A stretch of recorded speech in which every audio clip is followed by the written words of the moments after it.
నమస్తే, welcome to APTS Telugu news. Eluru జిల్లా ఏలూరులో విలేకరుల సమావేశం. కాంగ్రెస్ పార్టీలో సీటు ఆశించి మోసపోయాను. ఏలూరు పార్లమెంట్ స్వతంత్ర అభ్యర్థి కొండపల్లి శ్రీనివాస్ ఆవేదన. ఏలూరు ఆంధ్ర విశ్వవిద్యాలయం నుంచి అనేక సంఘ కార్యకలాపాల్లో అనేక ఉద్యమాలలో పాల్గొన్నానని ఏలూరు పార్లమెంట్ స్వతంత్ర అభ్యర్థి కొండపల్లి శ్రీనివాస్ తెలిపారు. లేడీస్ క్లబ్ లో మంగళవారం ఉదయం పాత్రికేయుల సమావేశంలో నిర్వహించారు.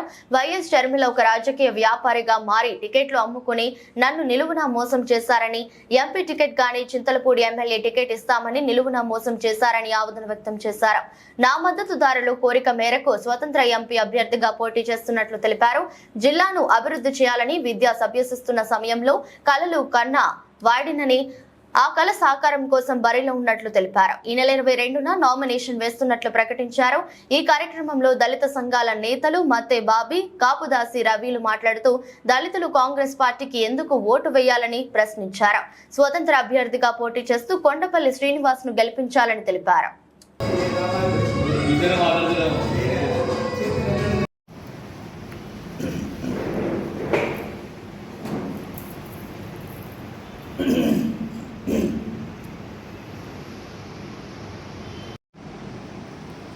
నా పేరు కొండపల్లి శ్రీనివాస్. నాది ఇదే ఏలూరు జిల్లా టీ నరసాపురం మండలం, పోలవరం నియోజకవర్గం, టీ నరసాపురం మండలం, వెంకటాపురం గ్రామవాసిని. నేను చిన్న సన్నకారు రైతు కుటుంబంలో జన్మించినటువంటి ఒక రైతు బిడ్డను, ఒక విద్యార్థి నాయకుడిని. ఆంధ్ర యూనివర్సిటీలో పీజీ పిహెచ్డీ చేసి, పొలిటికల్ సైన్స్ అండ్ పబ్లిక్ అడ్మినిస్ట్రేషన్లో పీజీ పిహెచ్డీ చేసి విద్యార్థిగా కొనసాగుతున్న కాలంలోనే సమాజం పట్ల బాధ్యత గుర్తెరిగి ఒక పక్క విద్యార్థి నాయకుడిగా సమాజ సేవ కోసం సంఘ సేవ కార్యక్రమాలు నిర్వహించి ఎన్నో రకాలైనటువంటి సంఘ సేవ కార్యక్రమాలు నిర్వహించి ప్రజలకి విద్యార్థి దశ నుండే సేవలు అందిస్తున్నాను. ఆంధ్ర యూనివర్సిటీ నుండి మొదలుకొని ఏలూరు జిల్లా దాకా నా యొక్క సంఘ సేవ కార్యక్రమాలు, సామాజిక ఉద్యమాలు ఈ సమాజానికి అందించాను.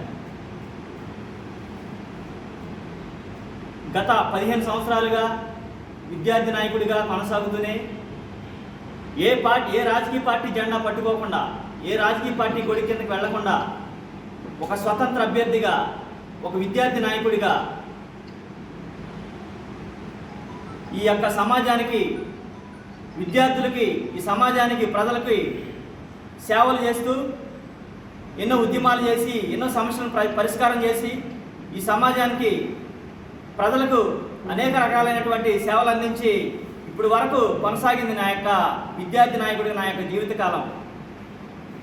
ఈ మధ్య కాలంలోనే గత ఫిబ్రవరి నెల నుండి మనం ఆలోచిస్తే విద్యార్థి నాయకుడిగా నాకు Eluru parliament Lok Sabha MP ticket కావాలని కాంగ్రెస్ పార్టీ నుండి ఆశించి రాష్ట్ర కాంగ్రెస్ పార్టీ పిసిసి అధ్యక్షురాలు వైఎస్ షర్మిలారెడ్డి గారిని కలిసి నేను అభ్యర్థించడం జరిగింది.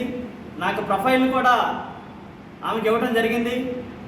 ఆమె నా ప్రొఫైల్ని స్టడీ చేసి నన్ను లీడర్గా గుర్తించి, ఒక ఎంపీ స్థాయి అభ్యర్థిగా నన్ను గుర్తించి నా యొక్క ఎంపీ టికెట్ కోసం నా యొక్క పేరుని ఏఐసిసి ఆఫీస్ ఢిల్లీకి ఫైనల్ లిస్టులో నా పేరుని పంపించడం జరిగింది.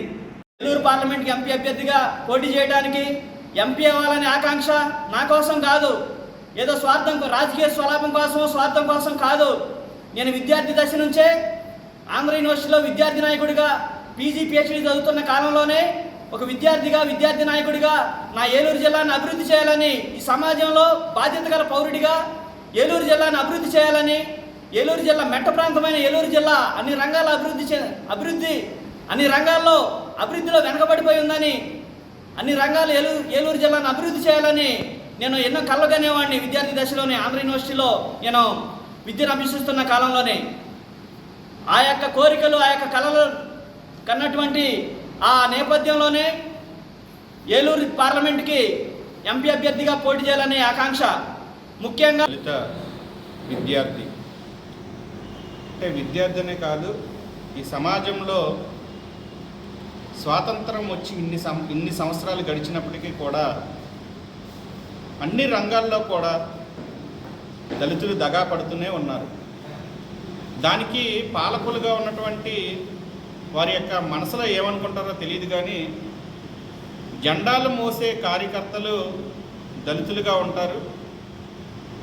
ఏదైనా కొట్లాట జరిగేటప్పుడు దళితులు ముందుంటారు. ఏదైనా కార్యక్రమాన్ని భుజానికి ఎత్తుకునేటప్పుడు దళితులు ముందుంటారు.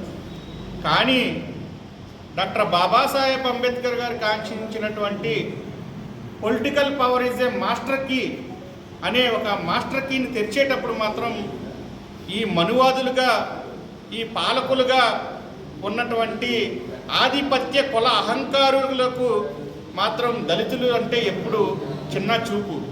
దీన్ని ఎందుకని చెప్తున్నామంటే, గతంలో ఒక ఐఆర్ఎస్ ఆఫీసర్ ఏలూరులో ఈ కాంగ్రెస్ పార్టీని బలోపేతం చేయడం కోసం, కాంగ్రెస్ పార్టీ కోసం కష్టపడుతున్న క్రమంలో ఏలూరు విచ్చేసినటువంటి షర్మిలారెడ్డి మరి పాత బస్టాండ్ అంబేద్కర్ విగ్రహం దగ్గర దండ వేయకుండా మా దళితుల్ని మోసం చేసింది. అంటే ఈ యొక్క ప్రపంచ మేధావి, కాన్స్టిట్యూషనల్ ఆఫ్ లా, భారత రాజ్యాంగ నిర్మాతకి దండ వేసే స్థితిలో కూడా నువ్వు లేవంటే దళితులు ఎందుకని కాంగ్రెస్ పార్టీని పైకి తీసుకెళ్ళాలి అని చెప్పి ఈ సందర్భంగా నేను క్వశ్చన్ చేస్తున్నాను.